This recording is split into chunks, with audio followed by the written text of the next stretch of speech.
Good morning. अच्छा, आज के स्पोकन इंग्लिश क्लास में हम लोग जो चीज़ सीखने जा रहे हैं इन्हें कहा जाता है द सेंटेंसेस। और ये जो सेंटेंसेस होते हैं ये ऐसे सेंटेंसेस होते हैं जिनको हम डायरेक्टली लर्न कर सकते हैं। ये सेंटेंस हम एज ए आइडमिक फ्रेज या as a normal sentence prepare कर सकते हैं। वाक्यों को बनाते समय सीधे तौर पर हमें इनके ग्रामेटिकल रूल्स को याद रखना होता है और साथ ही साथ हमें देखना होता है कि हम इन सेंटेंसेस को कैसे as a good level prepare कर पाते हैं। मेरा पहला सेंटेंस है जिसे आप बोलने की कोशिश कीजिएगा, हिलो मत।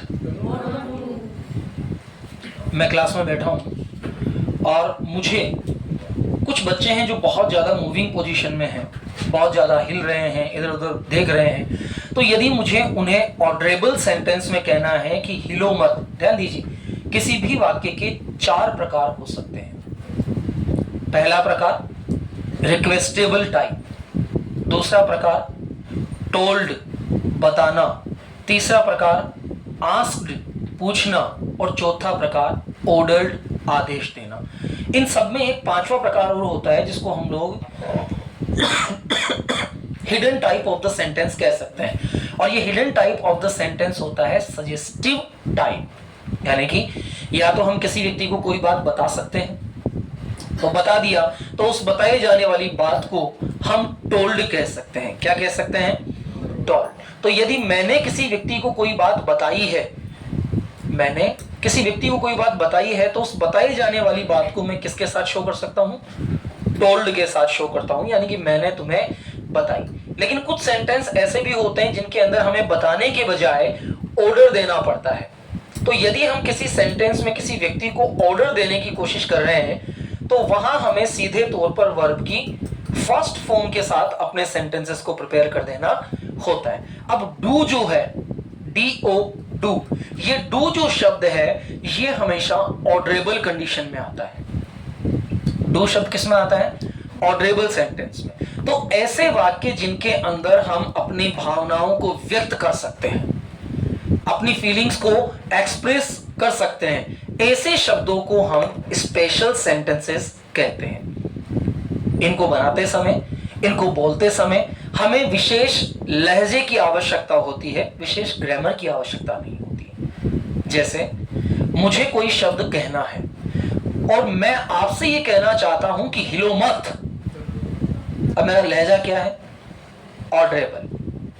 अब मैं आपसे कहना चाहता हूं, I want to say to you, कृपया हिलिए मत, please don't move. Now the word change into requestable condition. Now the word change into requestable condition, it mean यदि मुझे किसी व्यक्ति को प्रार्थनात्मक तरीके से किसी बात को कहनी है तो मैं उसमें क्या लगा सकता हूं? प्लीज। तो ये मैंने क्या लगा दिया? प्लीज। या फिर मैं प्लीज का सिनोनिम वर्ड लगा सकता हूं काइंडली। क्या लगा सकता हूं? काइंडली। अब मुझे आपको कहना है प्लीज हिलिए मत, तो मैं क्या कहूंगा आपको? Please don't move. अब यदि मैं आपको सजेशन देना चाहता हूं कि आपको हिलना नहीं चाहिए, you should not move, you should not move. लेकिन यदि मैं आपको कह रहा हूं कि हिलो, तो मैं क्या कहूंगा? मूव। कृपया हिलिए थोड़ा, क्या बैठ गए एक जगह आकर, थोड़ा तो हिलिए, प्लीज मूव। तुम्हें हिलना चाहिए, यू शुड मूव, हिलो मत, डोंट मूव। समझ में आ गया? तो the first sentence is use, we can use the first sentence for the told condition, request condition, order condition, suggestion condition and ask condition. Do you move please? अब मैंने please को last में लगा दिया। डू यू मूव प्लीज, यानी कि क्या आप यहां से हल्का सा मूव होंगे? तो मूव होंगे इसका मतलब क्या हो गया? हम वहां एक नॉर्मल कंडीशन, नॉर्मल सेंटेंस को वहां आगे डेवलप कर रहे हैं। तो there are how many types? 4 type of the sentences, but the 5th type is the hidden type. दोबारा बोलूं, हिलो मत, खुलकर बोलिए। जब आप खुलकर बोलेंगे तो आप किसी दूसरे व्यक्ति को कह पाएंगे।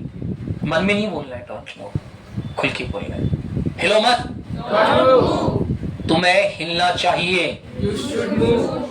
प्लीज हिलो मत। क्या आप थोड़ा हिलेंगे?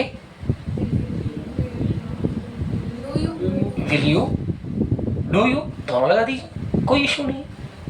समझ में आ गया? आपको हिलना चाहिए। You should. अब देखो सारी चीजें एक साथ आ रही है, एक वाक्य के अलग अलग प्रकार। चलिए दूसरा वाक्य है मेरा, चुपचाप खड़े रहो। चुपचाप खड़े रहो, कृपया चुपचाप खड़े रहिए।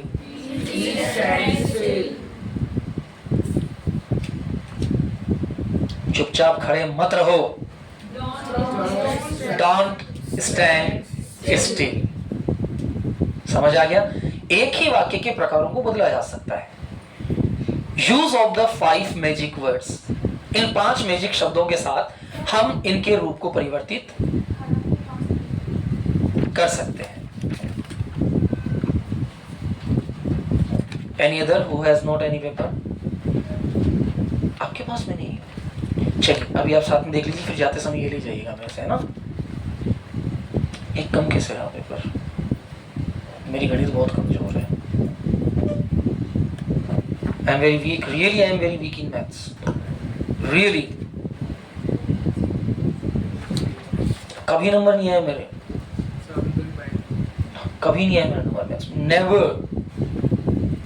मतलब 9th क्लास से लेकर 9th क्या 6th क्लास से लेकर 10th क्लास तक हमेशा मेरे मार्क्स कटते थे। 9th क्लास में 2 नंबर कटे थे, 10th में कटा था। पूरे तो कभी नहीं आए ना, जब कम तो कम है यार। अच्छा इतना सा भी साल्ट कम है तो कम है ना यार। अगर वही पूरा होता तो मैं कितने गर्व से कहता कि मेरे पूरे मार्क्स हैं। अब इंग्लिश में कह सकता हूं मैं 3rd क्लास से लेकर और पीएचडी तक, 3rd क्लास से लेकर पीएचडी तक केवल 12th क्लास में 1 नंबर कटा है। इसका मतलब वहां तो मैं श्योर हूं ना, लेकिन जहां मैं श्योर ही नहीं हूं वहां तो प्रॉब्लम है ना। बिल्कुल अभी, 3rd सेंटेंस, अभी नहीं, राइट नॉट अवे, नोट ही तो लगाना है ना यार। हाँ चलिए, अपने पैर मत घसीटो, अपने पैर घसीटो। ड्रग, ड्रैग नहीं, ड्रग योर फीट, ऐसे चेहरे मत बनाओ। चलिए एक मैं बात देना भूल गया, जैसे अपनी विंटर वेकेशन, ये समर वेकेशन लगेंगी ना अपनी, तो समर वेकेशन में बेटा आपको एक छोटा सा काम दूंगा मैं, आपको 150 सेंटेंसेस रेगुलर बना के मुझे सेंड करने, रेगुलर। डोंट मेक फेसेस, ऐसे चेहरे मत बनाओ। मैं नहीं दे रहा काम, देखो चेहरा बनाना, जैसे मैंने कहा कि आपको 150 सेंटेंस रेगुलर करना है, तो आपके तो छुट्टी मत दे यार, वो रोज बुला ले तो 2 घंटे बुला ले, पर ये ऐसा काम मत दे 150 सेंटेंस। चेहरे का भाव बदला ना है, 1 मिनट के लिए ऐसा लगाना, अच्छा बस ये तो दिखता अच्छा है बस। काम साले के ऐसे 150 सेंटेंस, मतलब जान लेगा हमारी ये एक्सप्रेशन चेंज हुए ना। तो मैंने कहा कि मैं काम नहीं दे रहा, डोंट मेक फेसेस, अपने चेहरे इतने गंदे मत बनाओ, तुम बहुत सुंदर चेहरे वाले हो। इसका मतलब डोंट मेक, जब किसी घटना की वजह से हमारे चेहरे में कुछ परिवर्तन आ जाता है, जो परिवर्तन गंदा हो सकता है, तो वहां हम क्या कहते हैं, don't make faces. Have understood? चलिए अपने जूते पहनो, पुट ऑन, एक साथ बोलना है, पुट ऑन योर शूज। दोबारा बोलिए, पुट ऑन योर शूज। देखो आपकी टंग जो है वो अभी भी योवर बोल रही है, योवर है, वह को खा जो, वह को हटा दो, तो जब वह को हटा देंगे तो क्या बचेगा? Your. Your is the proper word है। Your class, your face, your shoeses. Your is the proper word, not the योवर, है ना। वो योवर तो कट होती है क्रिकेट में, योवर कट होता है ना कुछ ऐसा, ये योर कट बॉल डाल रहा है। आई डोंट नो, मैंने कभी क्रिकेट नहीं देखा। ये अच्छा यॉर्कर होती है वो बॉल होती है, अच्छा बॉल होती है वो, चलिए। अच्छा फील्डिंग टाइप होता है। Don't make your faces differentive type. अब देखो मुझे कहना पड़ा ना, जब कोई कह रहा है बोल है, कोई कह रहा है कट है, जब मैंने गलत शब्द का प्रोनाउंसिएशन किया तो आपके माइंड में अलग अलग बातें आने लगी। तो अलग अलग बातें आने लगी, इसका मतलब आपके चेहरा अलग अलग बनने लगा है। जैसे मम्मी ने कहा कि बेटा आज मैंने कद्दू की सब्जी बनाई है, तो आपके चेहरे का एक्सप्रेशन थोड़ा सा चेंज हो जाता है। जिनको पसंद है उनको तो पसंद है, लेकिन जो खुद मेरे जैसे कद्दू इनको कुछ पसंद नहीं आता है, वो क्या करेंगे? What they do? चेहरा बनाएंगे, अच्छी मम्मी आज कद्दू बनाया, आप तो कुछ और बनाओ। अच्छा बैंगन बना दो, ओ आप कद्दू बना दो, बैंगन रहने दो आप। अब जो बैंगन रहने दो, कद्दू बना दो, इसका मतलब क्या हुआ?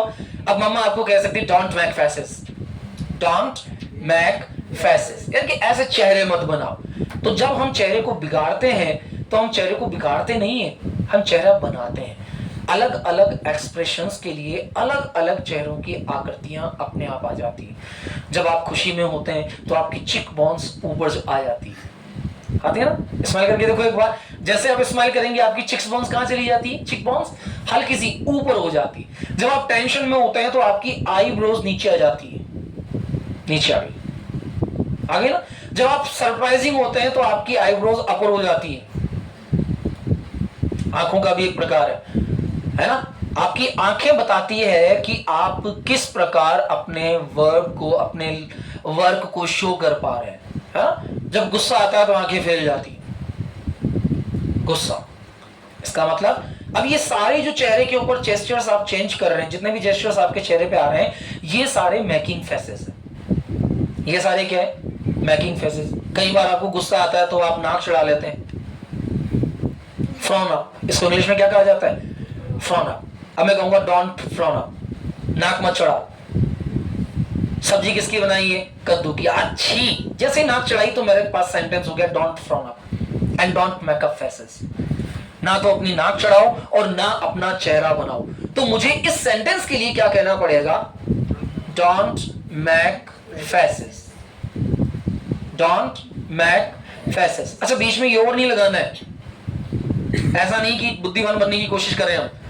जब योर लगा देंगे तो ये सब्जेक्टिव सेंटेंस हो जाएगा और आइडेमिक फ्रेज खत्म हो जाएगा, आइडेमिक फ्रेज खत्म हो जाएगा। अब जैसे मैंने कहा मेरी आंखों का तारा, apple of my eyes, apple of my eyes. अब माई लगा हुआ है इसके अंदर, तो हम माई की बजाय योर लगा सकते हैं, हिज लगा सकते हैं, हर लगा सकते हैं, लगा सकते हैं ना। लेकिन जिन सेंटेंसेस के अंदर ऐसे वर्ड्स नहीं है, तो उन सेंटेंसेस को क्लियर करने के लिए हम क्या करेंगे? डायरेक्टली सेंटेंसेस को नहीं बोलेंगे, we will change it and we use the different type of the sentence. Can sit here. Differences type हम लोग यहां ऐड कर सकते हैं। Have done it? Is it clear? Okay, the next is अपने जूते पहनो। सेंटेंसेस, अपने जूते पहनो। Sentence number 6, speak out again. Put on your shoes. अगर मैं इसमें केवल ऑन हटा देता हूं तो इसका मतलब होता है अपने जूते यहां से उठाओ। पुट योर शूज, अपने जूते उठाओ। पुट के साथ हमने प्रीपोजिशन वर्ड यूज किया ऑन। क्या यूज किया? ऑन। तो पुट के साथ ऑन प्रीपोजिशन वर्ड ऐड करते ही ये शब्द कैसा हो गया? Phrasal verb. ये शब्द कैसा हो गया? Phrasal verb. अब फ्रेजल वर्ब मतलब ऐसे शब्द जिनके आगे in, on, at, up, down, across, under, इस प्रकार के शब्द लगाकर उनके अर्थों को परिवर्तित किया जाता है। ये शब्द क्या कहलाते हैं? फ्रेजल वर्ब, है ना। जैसे पंखा है, अब पंखा खराब हो गया तो मैं क्या कहूंगा? Out of order. पंखा खराब हो गया तो क्या हो गया? Out of order. कोई आदमी खराब हो गया तो मैं उसको क्या कहूंगा? बैड। अब दोनों में डिफरेंस है, बैड यानी खराब, बैड यानी बुरा। मशीनी चीजें खराब होगी तो वहां क्या चलेगा? Out of order. तो यहां मेरा शब्द क्या है? अपने जूते पहनो। तो पुट के साथ मैंने किस प्रिपरेशंस का यूज किया यहां? ऑन का। तो पूरा सेंटेंस क्या हो गया? Put on your shoeses, not shoes, shoeses है। आप एक जूता नहीं पहन रहे, शूजेस दोनों जूते पहनते हैं। शू का मतलब एक जूता, और SHO E लास्ट में O आ गया ना, तो क्या लगा दिया गया? शूज। तो ES लगा दिया गया, तो यहां क्या बन गया? Put on your shoeses. Next sentence है तमीज से बात करो। बिहेव, शाबाश। फिर योवर बोल रहे हैं ना हम, फिर योवर सेल्फ बोल रहे हैं ना हम लोग। Behave your self, behave your self. जब भी हम गलत प्रोनाउंसिएशन करने की कोशिश करेंगे, हमारे इंग्लिश को बोलने का तरीका ऑटोमेटिकली गलत फील होगा। It is very clear situation. हम जब भी जिस भी चीज को गलत बोलने की कोशिश करेंगे, हमारा मन हमें कह देगा कि हम गलत बोल रहे हैं। जब भी आप गवर्नमेंट को गवर्नमेंट बोलने की कोशिश करेंगे, मन के किसी कोने से आवाज आएगी कि नहीं यार, मैंने ये गलत बोल दिया है। अगर हमें पता है कि इसका सही शब्द क्या है और सही शब्द नहीं पता है, तो आज भी 90% लोग टाइम को टेम बोलते हैं। कहां दिक्कत आ रही? उनके लिए टेम वर्ड सही। That is a clear? Okay. तमीज से बात करो। अपने कपड़े बदल दो, अपनी चप्पल पहन लो। Wear your sleeper. मैं एक शब्द चेंज कर रहा हूं केवल आज, योर नहीं कर रहा हूं, योर कर रहा हूं। और कोशिश करें कि हम इस टंग ट्विस्ट, ये जो 200 सेंटेंस है ना बेटा, ये 200 सेंटेंसेस केवल इसलिए ताकि हम अपनी टंग को चेंज करें, और ऐसे सेंटेंसेस जिनके अंदर किसी ग्रामर की आवश्यकता नहीं होती, जिनको हम डायरेक्टली बोल सकते हैं। जैसे मैंने कहा तमीज में रहो, बिहेव योरसेल्फ। अब इसमें कोई ग्रामर नहीं लगानी। ये ऐसे शब्द हैं जिनमें आइडेमिक फ्रेजेस के रूप में वाक्यों को बोला जाता है। नेक्स्ट है मेरे लिए पानी लेकर आओ। ये तो हमने यहां भी देखा था। Please bring a glass of water, या please bring me a glass of water. अब प्लीज के बजाय अगर मैं डायरेक्ट कहूं bring me a glass of water, अब सेंटेंस कौन सा हो गया यहाँ? Very good. अगर मैंने यहां कह दिया you should bring a glass of water, तो अब वाक्य कैसा हो गया? सजेस्टेबल। अब वाक्य कैसा हो गया? सजेस्टेबल। और अगर मैं विल पहले लगा दूंगा, will you bring a glass of water, अब कैसा वाक्य हो गया? इंट्रोगेटिव हो गया ना, आस्क्ड वाला हो गया ना। अभी 10 मिनट पहले तो पढ़ाया हमने। तो जब हेल्पिंग वर्ब पहले आ जाएगी तो सेंटेंस कैसा हो जाएगा?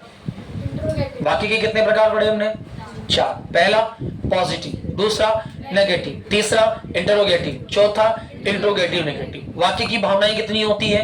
5। पहली कहने की, दूसरी पूछने की, तीसरी चौथी बोलने की। हाँ, बस बोले जाओ, अपने मन से बोले जाओ, कुछ भी है।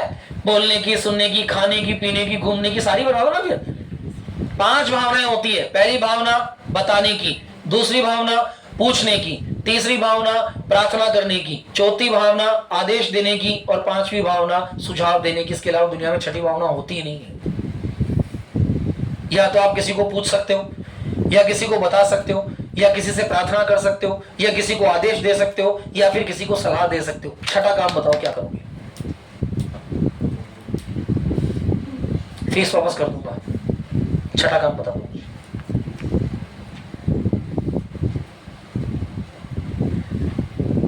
इतना बड़ा ऑफर दिया है। Tell me the 6th feeling of the human mind. 6 के अलावा 7वीं फीलिंग बता दो मुझे।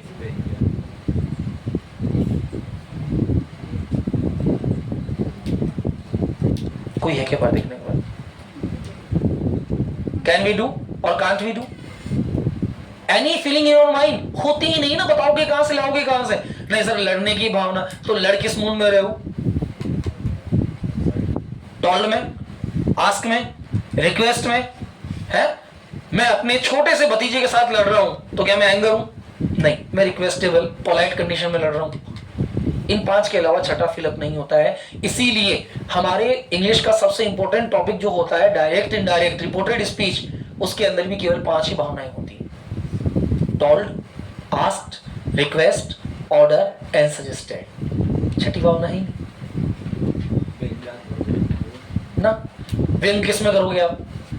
या तो गुस्से में, या बताने में, या कहने में, या पूछने में, या सुझाव देने में, है? तभी तो व्यंग होगा ना।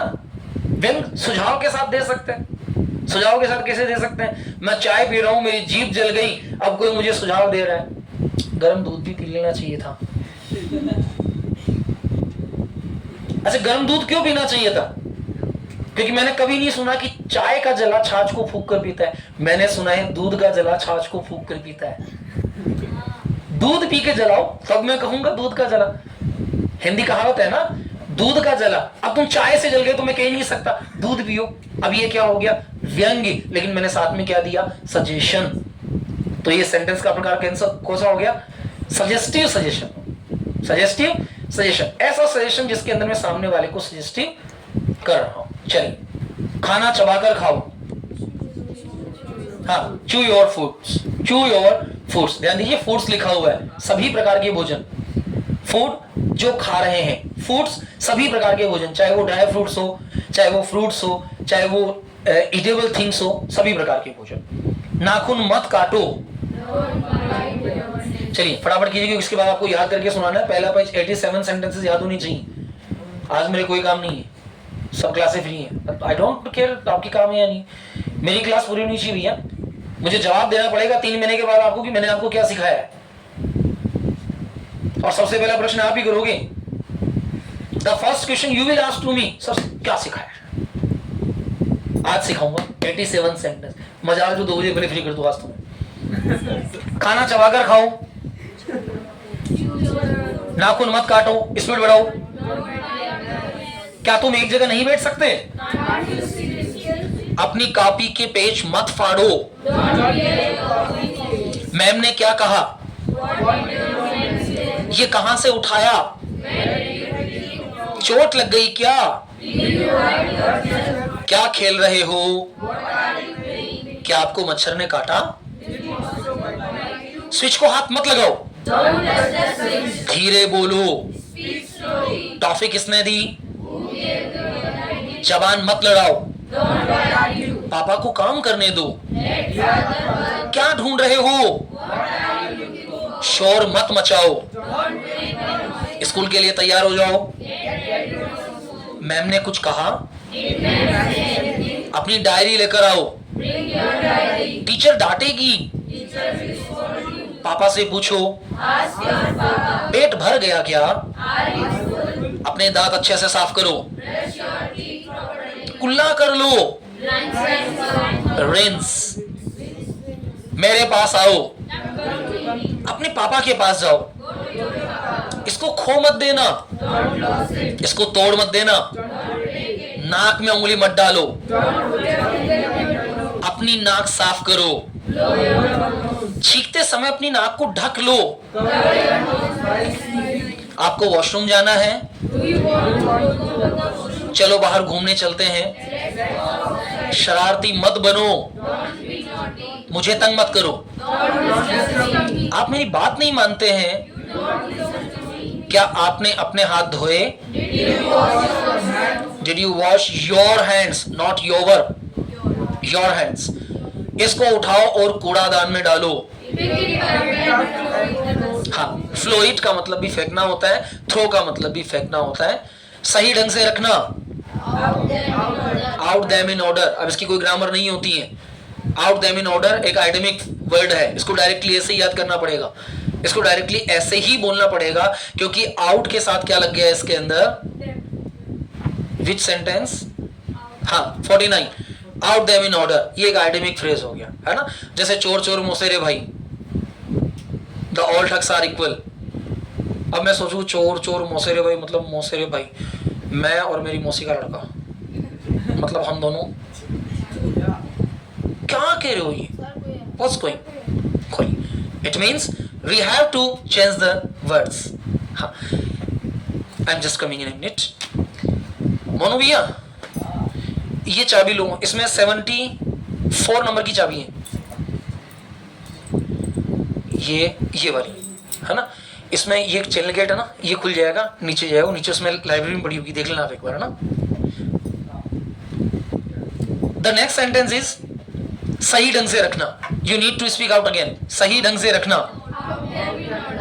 अपना होमवर्क खत्म करो. इसे हाथ मत लगाओ. और ये तो हमें पहले से आता था, है. हम गुस्से में बोलते हैं ना, डोंट टच इट. चलो, पेच मत फाड़ो. अपने जूते का फीता बांधो. Tie your shoelaces. Laces, shoelaces. TV देखना बंद करो. मोबाइल में गेम खेलना बंद करो. अपना आप खाना जल्दी खत्म करो. अपने नाखून मत काटो. अपने मुंह में उंगली मत डालो. अब मुंह में उंगली कौन डालता है? छोटे बच्चे. दिन भर अंगूठा या उंगली रहती है ना, तो आप उनको डांट सकते हैं और क्या कह सकते हैं? Don't put your finger in your mouth. एक बार बोल के दिखाना वापस. नहीं, इंग्लिश बहुत नखरे वाली लैंग्वेज है. Don't put your finger in your mouth. Speak out again. Don't. देखो आप टे बोल रहे हैं. टैट है, डैड है, ड. इनको कभी भी इंग्लिश में शुद्ध नहीं बोला जाता है. अगर आप इनको बोलने का प्रयास करेंगे तो अगले वाला शब्द आपके लिए बिगड़ेगा. ये तय है. तो जब मैं डोंट कहता हूं तो टे नहीं निकलना चाहिए. देखो ध्यान से समझो, हिंदी और इंग्लिश दो लैंग्वेजेस होती है, ठीक है. हिंदी के अंदर क्या होता है कि प्रत्येक शब्द अपने आप में एक निश्चित जगह के साथ बना होता है. सबको पता है ये बात. हर शब्द का एक अलग उच्चारण स्थान होता है. इंग्लिश में ऐसा नहीं होता है. इंग्लिश के अंदर वाक्य दो प्रकार के होते हैं, vowel and consonant. Vowel and consonant. Soft speaking and hard speaking. Hindi में अलग होती है. हम इंग्लिश को हिंदी की तरह बोलते हैं. डोंट, जॉन्ट, इतना सा बोलना है, ना कि ड. हिंदी का उच्चारण स्थान मुंह में अलग अलग होता है. क बोल के देखो, पूरी लाइन बोल के देखो, गले से निकलती है. क, ख, ग, घ. च बोल के देखो, जीभ और मसूड़े को दबाना पड़ता है बार बार. च, छ, ज, झ. प बोल के देखो, दोनों होठों को मिलाकर धक्का मारना पड़ता है. प, फ, ब, भ, म.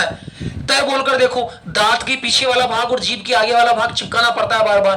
त, थ, द, ध.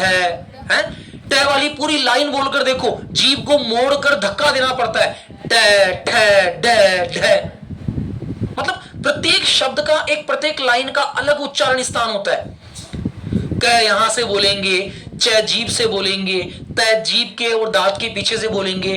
ट बोलने के लिए जीभ को धक्का देना पड़ेगा. न बोलने के लिए नाक से हवा निकालनी पड़ेगी. बोलकर देख लो बिना नाक से हवा निकाले. न, पहले नाक से हवा निकलेगी तब जाके न बोल पाएंगे. Is it clear? केवल फ्रेम है, उसमें प्लेबल नहीं. तो ये लो आप, ये सामने वाले रूम में पड़ी है ना एक, ये फ्रेश वाली. तो वहां क्या हुआ कि हमें उसके अंदर टंकार ध्वनि को नहीं देना पड़ा. अब ध्यान दीजिए, जैसे मैं बोल रहा हूं टीचर, अब मुझे बोलना है टीचर, टीचर, टीचर. दोनों में कितना डिफरेंस आ रहा है? Where is the difference?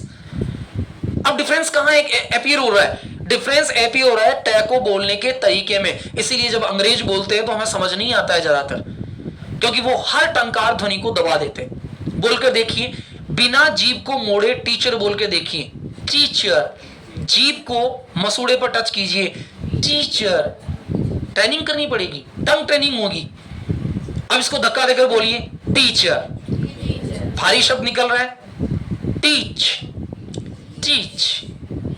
जब आप टच करके निकलेंगे तो ये टीच प्रॉपर होगा. जब आप टच करके नहीं निकलेंगे तो टीच इम्प्रॉपर कंडीशन में होगा. Do you learn it about it? Okay. The next word is about अपना होमवर्क खत्म करो। 59, एक घूंट भी नहीं, नॉट अ सिप। अब पता पड़ गया चाय को हम लोग सिप क्यों करते हैं, क्योंकि सिप का मतलब क्या होता है, घूंट घूंट पीना। अब किन किन चीजों को हम लोग सिप कर सकते हैं, हम काढ़े को सिप कर सकते हैं, हम सूप को सिप कर सकते हैं, we can sip also tea, हम चाय को भी सिप कर सकते हैं। So these are the things which we can sip. Is it clear? चलिए द नेक्स्ट इज एक टुकड़ा भी नहीं, नॉट अ बाइट। छिलका फर्श पर मत फेंको, छिलके को इंग्लिश में क्या कहा गया, पील्स। नए शब्दार्थ भी याद हो रहे हैं। अपने खिलौने जगह पर रखो, आप बहुत समझदार बच्चे हो, आप बहुत टीवी देखते हो। हाँ, बहुत से बच्चे पता है क्या लगाते हैं, यू वॉच टीवी मैनी, गलत। या तो हम उसको सेट कर सकते हैं मच के साथ, या सेट कर सकते हैं अलॉट के साथ। We can use it with a lot और मच। द नेक्स्ट, कभी हार मत मानो, मेरा विश्वास करो, चुप रहो, इसे लिख लो, झगड़ा मत करो, मेरे हाथ गंदे हैं, मुझे प्यास लगी है, मुझे भूख लगी है। इसका सेकंड वर्ड होगा आई एम फीलिंग एपेटाइट। ध्यान दीजिए, आई एम हंग्री का मतलब भी भूख लगना होता है, लेकिन हंग्री का मतलब ऐसी भूख लगना होता है कि आपको बस खाना दिख जाए आप टूट पड़ो।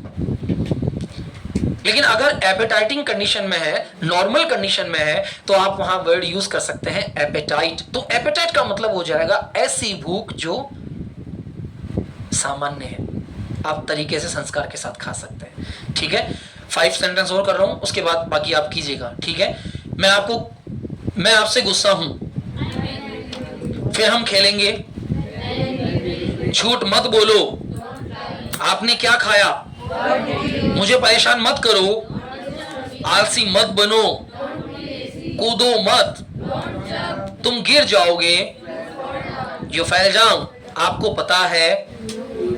ठीक है, आज के लिए 87 सेंटेंसेस हैं, इन सबको फटाफट से लर्न कर लीजिए, जो सुनाएगा वही जाएगा।